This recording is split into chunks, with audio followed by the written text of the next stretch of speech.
I spent 10 horrific years in Zimbabwe's prisons. Worst of all, for a crime that never took place. On the 3rd of April 2003, during the height of the lawless land invasion chaos in Zimbabwe, against police evidence, without a body, and on presumptions, I was convicted of drowning a poacher. I shared a cell with 78 other inmates, 13 meters long, 3 meters wide. Each person had 33 centimeters of space marked out on the walls in chalk. We all faced the same direction. When you turned over, it was all together. As cushioning against the cold concrete floor, you'd fold 2 of your paper-thin, worn-out, lice-ridden blankets several times to fit your space, then covered yourself with a third one. We had no basins or taps in the cells, and only one set of clothing was allowed at any one time, which was replaced every 6 months. So we had to wash our clothes in the cell toilets at night wearing a blanket, then hang them on the walls with smuggled book staples to dry by the next morning. Imagine wearing the clothes you're wearing now for 6 months without a change. Then, in an effort to retain your dignity, having to wash them in a well-used toilet. In 2005, during the Zim crash, Harare City ran out of water. For 3 years, while in Chikurubi maximum security prison, each prisoner was allocated only 1 plastic cup of water a day. That was to drink, clean your teeth, wash your face, bath, everything for 3 years.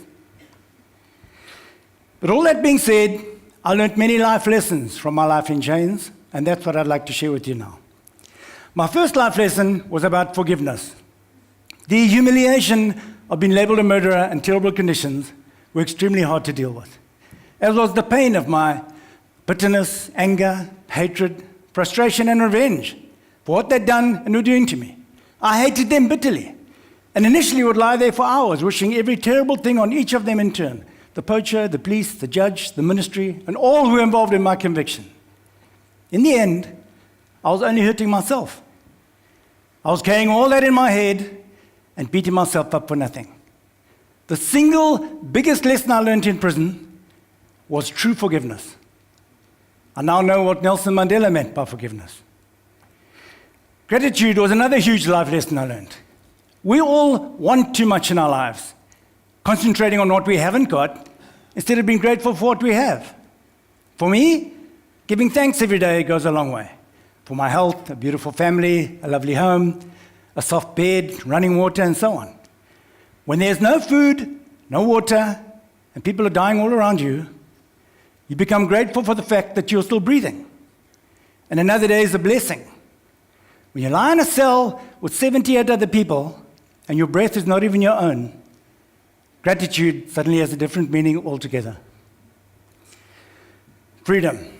People don't appreciate freedom. And I've realized that even when we are not in prison, there are ways in which we imprison ourselves. It's our business partnerships, badly selected careers, being obsessed with money and ambition in the corporate world, even unhappy marriages. And it's only when you have your freedom completely taken away do you realize in many ways that you were actually in prison too. When I look back on it all, it makes me wish I could somehow get through to people how precious and priceless freedom is. If you look at your life as it is, how free are you within your circumstances? Freedom is not just not being in prison. Freedom is the ability to make a choice and act on it. Freedom is letting go of what you can't control. Freedom is forgiveness. Freedom is being free from negativity. Freedom brings health. If you can be free in all areas of your life, then you'll reach your full potential. In conclusion, I was fortunate. I'd made it big, was very successful, and possibly during that time, I became a bit arrogant. But that experience has made me realize that I'm just a normal human being, that you can't value your life based on your title, your success, and your material possessions. If you had everything taken away from you right now, who would be left? What would people see looking at you as a person? We need to look at our core values more deeply.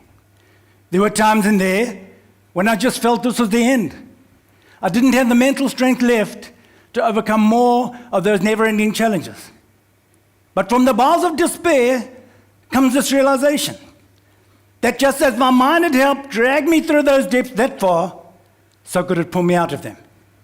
Each and every one of us, when they dig deep enough, can find this inner strength to get through life's toughest times and deepest holes.